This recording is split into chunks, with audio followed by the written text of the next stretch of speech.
Assalamualaikum warahmatullahi wabarakatuh. Asyhadu an la ilaha illallah wa asyhadu anna Muhammadar Rasulullah. Allahumma sholli ala Muhammad wa ala ali Muhammad. Halo anak-anak kelas 2 SD Al Furqan Jember di rumah. Bagaimanakah kabar kalian hari ini? Ustazah harap kalian tetap sehat dan makin semangat untuk mengikuti sekolah online di rumah, walaupun kalian sedang berpuasa Ramadan. Tetap semangat ya nak. Kali ini Ustazah ingin memberikan review materi PJOK di tema 8 yang sudah kalian terima. Sehingga kalian bisa dengan mudah memahami materi di rumah. Bisa kalian buka-buka sendiri nak. Bisa kalian perhatikan sendiri, dibuat belajar di rumah. Oke anak-anak, langsung saja. Di tema 8 ini ada 4 subtema nak. Yang pertama menirukan gerakan binatang. Yang kedua adalah gerakan menarik, mendorong, melempar, dan menangkap. Subtema 3 ada gerakan berjalan dan berlari. Subtema 4 ada kebersihan lingkungan. Baik, pada subtema 1 adalah menirukan gerakan binatang.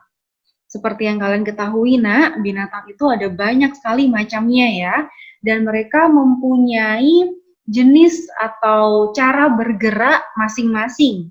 Burung dia terbang, kelinci dia bisa meloncat, katak pun juga meloncat, terus ikan berenang, kalau kuda itu berlari, kanguru juga meloncat, dan masih banyak lagi. Nah anak-anak, pernahkah kalian melihat binatang bergerak? Pasti pernah ya. Kalau kalian sudah pernah ke kebun binatang, pasti kalian sudah sering mengetahui dan memahami bagaimana gerakan dari binatang-binatang itu ya. Oke. Nah, Ustazah mempunyai 3 gambar di sini nak. Ada kucing berjalan, bebek berjalan, dan kupu-kupu terbang. Ustazah yakin kalian sudah memahami ya, sudah bisa mempraktikkan bagaimana cara kucing berjalan. Bagaimana kucing berjalan ketika dipraktikkan oleh manusia atau oleh kita ya. Posisi tangannya di mana, posisi kakinya juga di mana, lututnya di mana. Begitu juga dengan bebek berjalan. Posisi tangannya pasti berbeda dengan posisi ketika kucing berjalan. Dan ketika kupu-kupu terbang, pasti kalian juga akan melakukan gerakan yang berbeda ya nak ya. Berikutnya ada katak meloncat. Kemarin sudah tahu Ustazah ada beberapa anak kelas 2 itu sudah mengerti kalau katak meloncat itu bagaimana gerakannya. Good job nak. Nah, begitu juga dengan kelinci. Walaupun memang kalian mengetahui kelinci itu ada yang jalannya seperti ini Ustazah. Kalau menurutku posisi tangannya kelinci di atas kepala Ustazah, karena itu untuk telinganya kelinci, misalkan seperti itu. Nah, nggak apa-apa, kalian mempunyai pemahaman masing-masing, tidak masalah nak, itu bagus. Berikutnya ada kuda berlari, ada kanguru berjalan. Oke, setelah ini Ustazah akan putar contoh dari menirukan gerakan binatang nak. Tolong diperhatikan ya.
Nah, kita sampai pada materi gerak dasar menekuk lutut. Bisa diamati ya, Nak, di sini ada dua gambar, kiri dan kanan. Yang sebelah kiri ini ada anak yang melakukan gerakan setengah jongkok. Kalau yang sebelah kanan ini ada gerakan-gerakan jongkok penuh. Nah, mereka melakukannya ini, Nak, ini diawali dengan berjinjit dulu. Berdiri, tangannya, kedua tangan di depan, lurus, dan posisi kakinya berjinjit. Setelah itu, dia menekukkan lutut sedikit demi sedikit untuk turun ke bawah ya, Nak, tapi tidak full sampai jongkok. Nah, kalau gerakan jongkok penuh ini, dia jongkoknya full sampai ke bawah. Posisinya seperti ini. Pasti kalian bisa semua mempraktikkan di rumah. Berikutnya, ketika kita sering melakukan gerakan jongkok penuh atau setengah jongkok, Nak, itu memiliki manfaat ya. Jadi yang pertama ini ada melatih kekuatan otot tungkai. Tungkai itu apa, Ustazah? Misalkan ada anak yang bertanya seperti itu. Tungkai ini adalah kepanjangan dari kaki. Nah, kalau kaki itu ada mata kaki, ada jari-jari kaki, itu kaki ya. Ada telapak kaki, itu disebut sebagai kaki. Kalau tungkai ini adalah batas dari pergelangan kaki, terus menuju ke atas sampai ke lutut. Itu dinamakan tungkai. Nah, tungkai bawah. Kalau tungkai atas itu yang mana, Ustazah? Tungkai atas itu dari lutut ke atas sampai ke paha. Nah, kalau tungkai bawah itu dari pergelangan kaki sampai ke atas, ke lutut itu tungkai bawah. Kalau tungkai atas itu dari lutut sampai ke paha ya, Nak. Lalu manfaat yang kedua, ini bisa melatih kelenturan otot tungkai. Lentur biar ototnya nggak kaku. Oke, sampailah kita pada subtema kedua. Ada gerakan menarik, mendorong, melempar, dan menangkap. Menarik ini lawan katanya adalah mendorong, lawan kata dari melempar adalah menangkap. Nah, di sini kemarin kalian memberitahu Ustazah Tita kalau ini namanya Siti dan Lani, Ustazah. Oke, yang pakai jilbab ini Siti, yang kaos merah ini Lani. Nah, yang mereka lakukan adalah gerakan saling menarik. Saling menarik ya, Nak. Bukan cuma satu anak aja yang menarik. Kalau cuma satu anak yang menarik, anak yang satunya pasti jatuh. Karena hanya satu orang yang menarik, Nak. Nah, kalau ini gerakan Lani dan Siti, ini dia saling menarik sehingga tidak ada yang terjatuh. Ustazah nanya ke anak-anak sekalian, sebutkan contoh gerakan menarik dalam kehidupan sehari-hari. Kemarin Ustazah dengar ada beberapa jawaban dari kalian, Nak. Ada gerakan menarik tali, Ustazah. Hah, menarik tali? Terus talinya posisinya ada di mana kok ditarik? Ustazah sempat bingung, tapi nggak apa-apa, itu jawaban kalian. Ustazah apresiasi, Ustazah hargai. Nah, di sini Ustazah mempunyai dua contoh, Nak. Ini ada menarik layang-layang. Yang kedua, gambar sebelah kanan adalah 6 anak sedang berlomba ya, ini ya, bermain tarik tambang. Nah, jadi gerakan menarik contoh lainnya ada menarik layang-layang dan bermain tarik tambang. Nah, jadi aktivitasnya itu adalah menarik ya. Berikutnya, lawan kata dari menarik adalah gerakan mendorong. Di sini ada Udin, kaos biru, Beni, kaos pink ya. Nah, mereka ini gerakannya saling mendorong. Tidak hanya satu orang. Kalau satu orang yang mendorong, orang yang lain atau anak yang lain pasti terjatuh, Nak. Karena dia didorong ya. Nah, kalau gerakan Beni dan Udin ini, dia sama-sama mendorong sehingga mengeluarkan energi yang sama biar tidak ada salah satu yang terjatuh.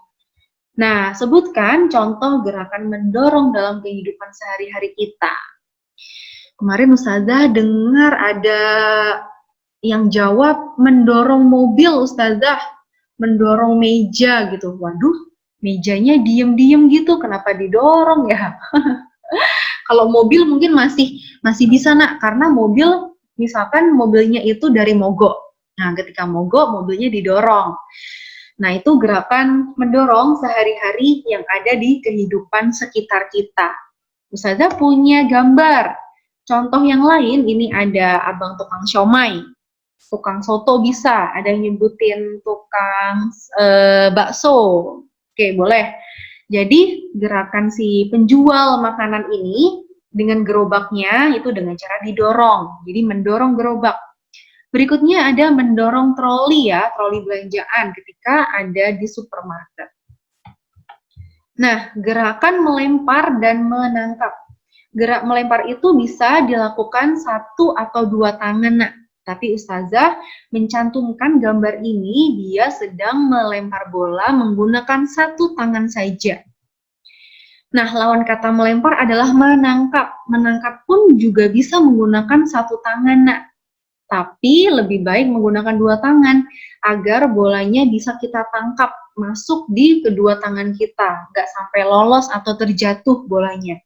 Di sini ada gambar seorang kiper yang menjaga gawang.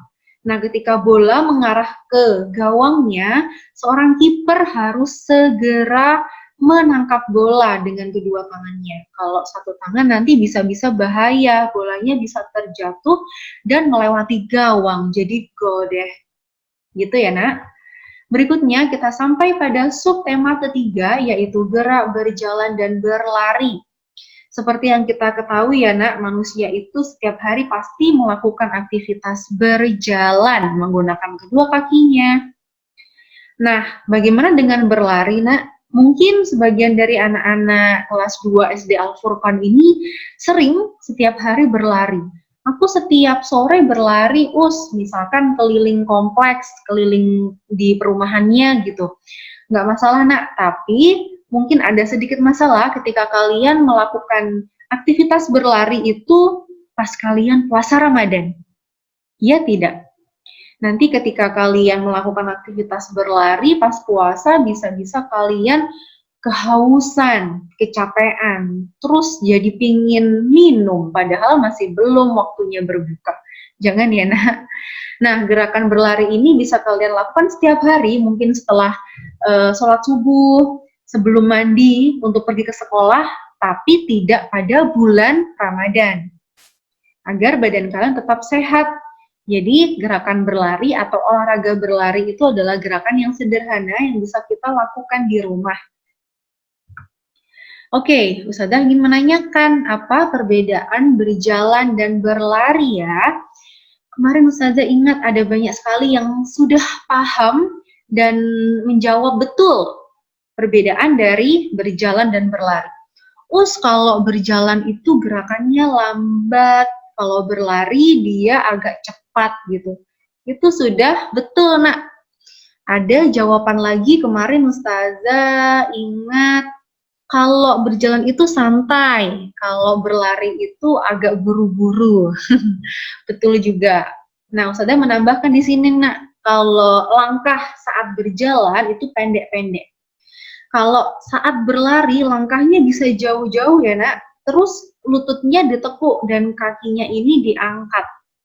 Maka itulah yang dinamakan gerakan berlari. Ketika berlari itu dia kan gerakannya terburu-buru ya, nak. Maka dari itu mudah sekali untuk keluar keringat. Oke, semoga kalian memahami betul ya, nak, perbedaan dari berjalan dan berlari. Nah, sampai kita pada subtema keempat, yaitu tentang kebersihan lingkungan. Kebersihan lingkungan itu mulai dari apa aja sih, Us? Jadi, bisa dimulai dari diri kita sendiri, nak. Jadi, diawali pada kebersihan diri. Misalkan kebersihan badan. Kita itu harus mandi 2 kali sehari minimal. Minimal 2 kali sehari, nak. Kalau cuma 1 kali berarti tidak menjaga kebersihan badan. Alias kurang ya, nak, kalau cuma mandinya 1 kali sehari. Jadi minimal 2 kali, pagi dan sore. Terus apalagi kita kira-kira kalau kita bahas tentang kebersihan lingkungan. Kebersihan lingkungan itu halaman rumahku jadi bersih, karena dibersihkan, disapu. Ya, betul, nak. Jadi masih berhubungan ya dengan kebersihan lingkungan. Itu terjadi di halaman rumah.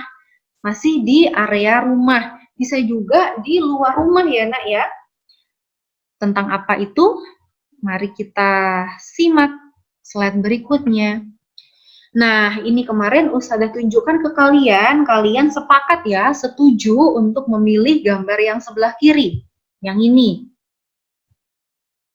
Oh maaf anak-anak, maksud Ustazah yang sebelah kanan ya, jadi bukan yang sebelah kiri. Ini perbuatan atau sikap yang buruk.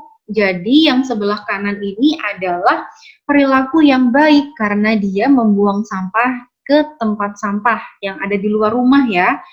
Nah, kalau yang sebelah kiri ini sikapnya buruk ya, Nak, karena dia membuang sampah di aliran sungai. Ketika sungai itu banyak sekali sampah-sampah, nah itu akan menghambat aliran air.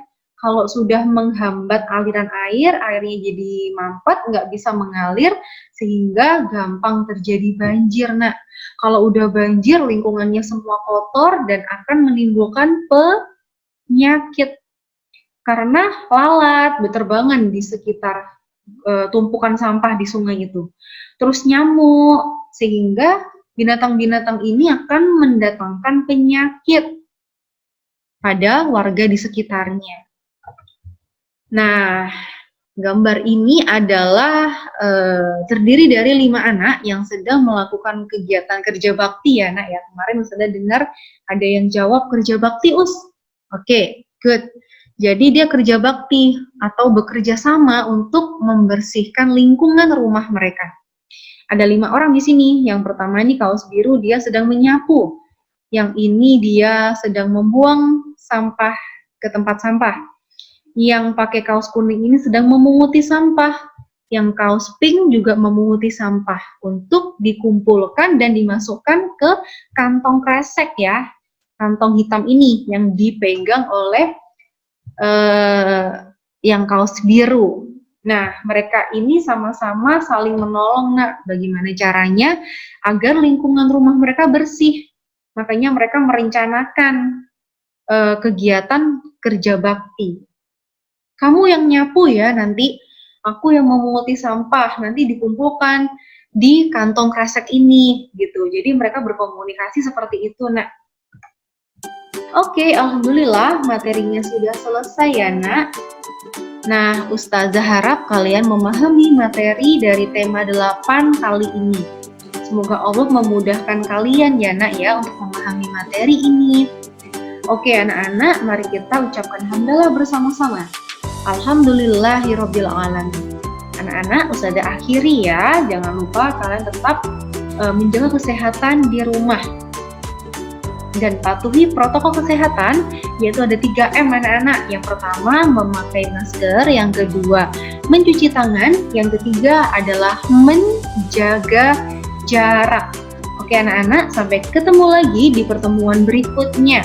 Ustazah akhiri. Wassalamualaikum warahmatullahi wabarakatuh.